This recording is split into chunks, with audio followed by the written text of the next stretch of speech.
Now we're actually going to disassemble a C program to see a little bit more of like what happens underneath the covers as a process or a program gets executed in an operating system. So if you look at my terminal, we have a very simple test file that we have. So there's a main, there's a variable called x which has 10, and then we're incrementing x by 1. Then we are calling this function foo, which also increments x by 1, and then we are storing that value back in x, and then we are returning. So it's a very, very simple application that we're looking at. And what I want you to sort of like think about is like, like when this application actually runs, like what are all the different hardware pieces, at least, that it touches, like what happens in the processor as this goes along. Right.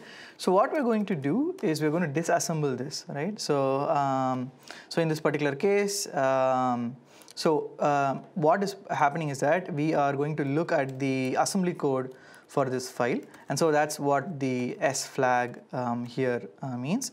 And we're going to cut out some of the other stuff that usually is produced by using this compiler option. So let's actually do that. And so we have test.s. And if you look at it, right, it's a very simple, somewhat readable file, and this is what assembly looks like.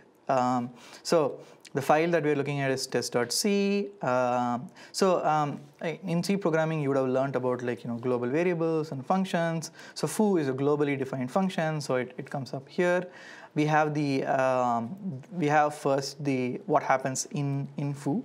And we can look at this like side by side with the code, so that you have a flavor of like what's going on, right?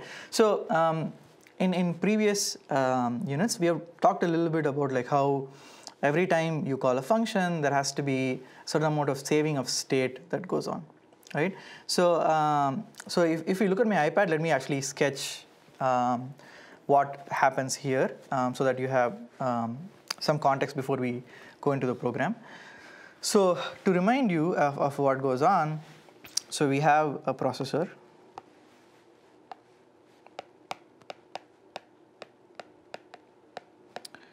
and we have some memory.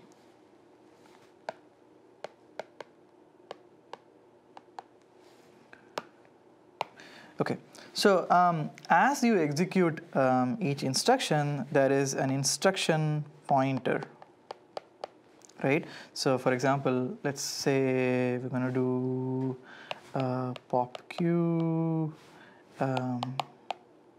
Right. So this is one particular instruction. So the instruction pointer has to point to this instruction, and that instruction pointer is in hardware. Right. So that's one piece that has to point to it. Right. And then what we're accessing here is RBP, which is a register. So there is a set of registers in your processor. Right, one of which is this particular register, which has to be stored in hardware. It's hardware state. And then, for example, when you say you want to access like location 10 or something like that, that is actually a reference to something in memory, and so that is also something that needs to be accessed. Right. So apart from this, do remember that when you're doing pop and push and everything like that, there is a stack. Right, which, as I mentioned previously, grows downwards. So this is high memory, this is low memory, and then it grows downwards. So there is a stack. And so every time you execute a function, right, so the function uses a set of registers. The function will change the instruction pointer, and the function will have its own context, right? And this context is stored as a stack frame on the stack. Every time you call a function, there's a new stack frame that is created, which contains all of the values. In the particular example that we're looking at, in function foo, there is a variable x, which is local to that function, right? So which is actually on the stack, right? So and when you return from that function, unless you actually save that value as a return value, the x value goes away. That's because it's on the stack, and then when you finish that function, you throw away the space on that stack, right? So long story short, when a program is executing, there is the instruction pointer, which is the current instruction that is being executed. There is a register state, which shows like EAX, RBP, all of the registers, like what's in that value. There is memory that the application has modified, for example, in the stack, and then in the rest of memory. But specifically, the stack is very local to this particular process, right? So it's not global, like only this process knows about the stack. Every function that's executing, it uses the stack and so on. So hopefully this gives you sort of like a feel for like what happens when you actually execute a function. So now actually let's go back to our terminal, and then hopefully this should make a little bit more sense.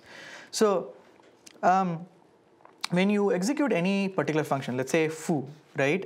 In this case, when you start executing a function, you have to create a stack frame for it, right? And you have to save the current state before you can actually start playing around with the state inside that function. And that's really what these instructions are doing, right? So what it's saying is like on the stack, push the current base register, which is the start of the frame, and then move the stack pointer, which is like the start of the new frame, into the base pointer. So if, let's say I wanted to do comments, right? Like save existing function state, and then move to start of frame for function, for new function, basically. That's what this is doing, right? And again, like, so at the end, right, when you're doing this pop, like what you're doing is restore existing function state. So why do we save and restore and all of this stuff, right? Because when we, from main, when we call foo, we don't want to store, we don't want to lose the value of x here, because this value of x is local to main, and we don't want to lose that. And so we have to store that state somewhere, and which is on the stack. And when we come back from foo, we once again want access to that state. And that's really what this is doing, right? So it's saying save existing state, start executing within this function, and then when you're done, restore existing state. And if you look at the actual code itself, like the assembly instructions, this is stuff that is somewhat easy to understand. For example, you're adding 1 to x, and then that is actually what is going on here. And we are saying there's a relative value here, like -4 from the base pointer. And the reason for that is the argument, right? So x is an argument that's coming in, and we are incrementing that argument. That's where the argument for this function is stored, 4 bytes lower from RBP, right? And in the end, we want to return x. So whatever is the value of x should be in the register EAX. And this is something that is handy to remember. In all functions in x86, at least in 32 bits, the return value will be in register EAX, right? So here the value is being stored in EAX, and then it's returning from foo. And if you look at main, it's pretty much the same, except that we're actually calling foo, right? So there's a one-to-one correspondence between the code that you write here and the assembly code that is generated by GCC. And looking at the assembly code reminds us that like even though this looks very abstract, in the end there is a physical machine with registers, right? And your application has to be transformed into something which says put bit here 1 into this register, put bit 0 into this other register, and that's how really your applications execute. Now remember, the reason I'm showing you all of this is to say when you have multiple applications running, as we saw previously, when you have both hello and world being printed on the same time on the same processor, this is all the stuff that the operating system has to take care of, right? So if you're running the hello program that has its own register state, its instruction pointer, its state on the stack, and so on. The world program has its own, instruction pointer, register state, and so on. So how do you actually run both seemingly at the same time on the same operating system? This is something we'll look at next.